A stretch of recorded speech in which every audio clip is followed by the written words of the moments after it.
আসসালামু আলাইকুম। ডাক্তার থেকে কষাই হয় নাকি কষাই থেকে ডাক্তার হয়? আসলে বিষয়টা আমি বুঝা খুলাইতে পারতেছি না। নাকি মানুষ থেকে কষাই হয়, কষাই থেকে ডাক্তার হয়, সেটা আমি জানি না। ডাক্তাররা কি বর্তমানে মানুষ নাকি অমানুষ, সেটা হচ্ছে সবচেয়ে বড় বিষয়।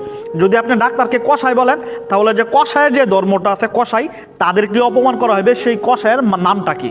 জি, বর্তমানে ডাক্তার নামে এরকম পশু হয়েছে, এরকম জানোয়ার হয়েছে যে তারা নাকি একটা মায়ের কুল থেকে একটা শিশুকে নিয়ে বিক্রি করতেও দ্বিধাবোধ করে না। জি, দ্বিধাবোধ করে না। আমার স্ক্রিনে একটা পিকচার দেখতেছেন না? এই নিউজটা সকাল থেকে প্রচুর পরিমাণ ভাইরাল হয়েছে, যে রংপুরের ঘটনা।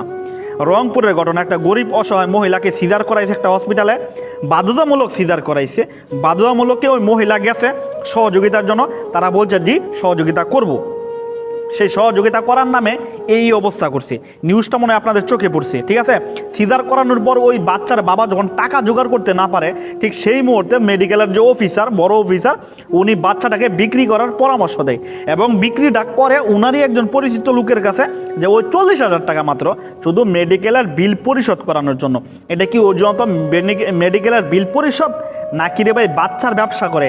এরকম গরিব গরিব মানুষদেরকে বিপদে ফেলায় এক করিয়া তারপর বাচ্চা করে ফায়দা করে। ওই যে মানুষ দেখে না কিছুদিন পর পর বিভিন্ন আইন শৃঙ্খলা বাহিনী বাচ্চা উদ্ধার করে, এসব হচ্ছে এসব কসাই নামে ডাক্তারদের একতা। আমি বাংলাদেশের সকল ডাক্তারকে এই কথা বলি না, কারণ আমার এই অধিকার নাই। কিন্তু বাংলাদেশে কিছু কসাই নামে ডাক্তার আছে যারা শুধু নামে ডাক্তার, কামে কোনো ডাক্তার না। ডাক্তারদের নাম দেওয়া হয়েছে জীবন বাঁচানোর জন্য, ঠিক আছে না? যে সবাই জানে ডাক্তারদেরকে অন্ধ মানুষে বিশ্বাস করে, যে মানুষটা নাকি অন্ধ সেও ডাক্তারে বিশ্বাস করবে, যে মানুষ চোখে দেখে সে তো বিশ্বাস করবে। কিন্তু কি ডাক্তার কি পরিচয় পাইতেছে বর্তমানে? ডাকাত কসাই তারাও ডাক্তার থেকে অনেক ভালো। ডাকাতে যখন বুকের ভিতর মায়া লাগে, একটা ডাকাতি করতে গেলে শিশু দেখলে বুকের ভিতর মায়া লাগে, অনেক সময় ডাকাতি করে না। কিন্তু এই ছাগলা এত পরিমাণ খারাপ হয়েছে, এটা বলার মতো না।